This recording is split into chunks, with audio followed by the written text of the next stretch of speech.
रहस्य तपस्या का।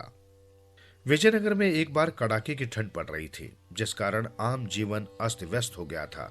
राजा कृष्णदेव राय के दरबार में इस ठंड की चर्चा हुई। पुरोहित ने महाराज को सुझाया, महाराज यदि इन दिनों यज्ञ किया जाए तो उसका फल उत्तम होगा। दूर दूर तक उठता यज्ञ का धुआं सारे वातावरण को साफ और स्वच्छ कर देगा। बहुत उत्तम सुझाव था पुरोहित का। सभी ने एक कंठ से महाराज से कहा, महाराज आपको पुरोहित का सुझाव अवश्य पसंद आया होगा। दरबारियों की सहमति सुनकर महाराज कृष्णदेव राय प्रसन्न हो गए। उन्होंने कहा, यज्ञ के लिए हमारे खजाने से जितने धन की आवश्यकता हो ले लें। महाराज की आज्ञा सुनकर पुरोहित ने कहा, महाराज ये यज्ञ 7 दिनों तक चलेगा। कम से कम 1 लाख स्वर्ण मुद्राएं तो खर्च हो ही जाएंगी। प्रतिदिन सवेरे सूर्योदय से पहले पहर में नदी के ठंडे जल में खड़े होकर तपस्या करूंगा और देवी देवताओं को प्रसन्न करूंगा। और अगले ही दिन यज्ञ शुरू हो गया। इस यज्ञ में दूर दूर से हजारों लोग आने लगे। ढेरों प्रसाद बंटता। पुरोहित जी यज्ञ से पहले सुबह सवेरे कड़कड़ाती ठंड में नदी के ठंडे जल में खड़े होकर तपस्या करते, देवी देवताओं को प्रसन्न करते। लोग ये सब देखते तो आश्चर्यचकित होते। एक दिन राजा कृष्णदेव राय भी सुबह सुबह पुरोहित जी को तपस्या करते देखने गए। उनके साथ तेनालीराम भी था। ठंड इतनी थी कि दांत किटकिटा रहे थे। ऐसे में पुरोहित को नदी में ठंडे पानी में खड़े होकर तपस्या करते देख राजा कृष्णदेव राय ने तेनालीराम से कहा, आश्चर्य, अद्भुत, करिश्मा, कितनी कठिन तपस्या कर रहे हैं हमारे पुरोहित जी। राज्य की भलाई की इनको कितनी चिंता है। वो तो है ही।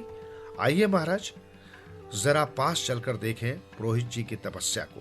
तेनालीराम ने कहा, लेकिन पुरोहित जी ने तो ये कहा है कि तपस्या करते समय कोई पास ना आए, इससे उनकी तपस्या में विघ्न पैदा होगा। राजा ने कहा तो तेनालीराम ने सुझाव दिया, तो महाराज हम दोनों ही कुछ देर तक उनकी प्रतीक्षा कर लें। जब पुरोहित जी तपस्या समाप्त कर ठंडे पानी से बाहर आए तो फल फूल देकर उनका सम्मान करें। राजा कृष्णदेव को तेनालीराम की बात पसंद आई। वो एक ओर बैठकर पुरोहित को तपस्या करते देखने लगे। वो तो ठंडे पानी से बाहर आने का नाम ही नहीं ले रहे थे। तभी तेनालीराम बोल उठा, अब समझ में आया, लगता है ठंड की वजह से पुरोहित जी का शरीर अकड़ गया है, इसलिए शायद इन्हें पानी से बाहर आने में कष्ट हो रहा है। मैं इनकी सहायता करता हूं। तेनालीराम ने कुछ पल सोचा, फिर नदी की ओर बढ़ गया और पुरोहित जी का हाथ पकड़कर उन्हें पानी से बाहर खींच लिया। पुरोहित के पानी से बाहर आते ही राजा हैरान रह गए। उनकी समझ में कुछ नहीं आ रहा था। वे बोले, अरे पुरोहित जी की तपस्या का चमत्कार देखो, कमर से नीचे का सारा भाग नीला हो गया है। तेनालीराम हंसकर बोला, महाराज ये कोई चमत्कार नहीं है।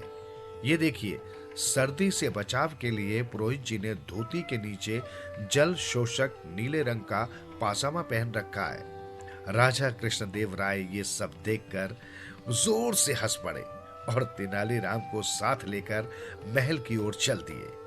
पुरोहित लज्जा से पानी पानी होकर दोनों को जाते हुए देखता रहा।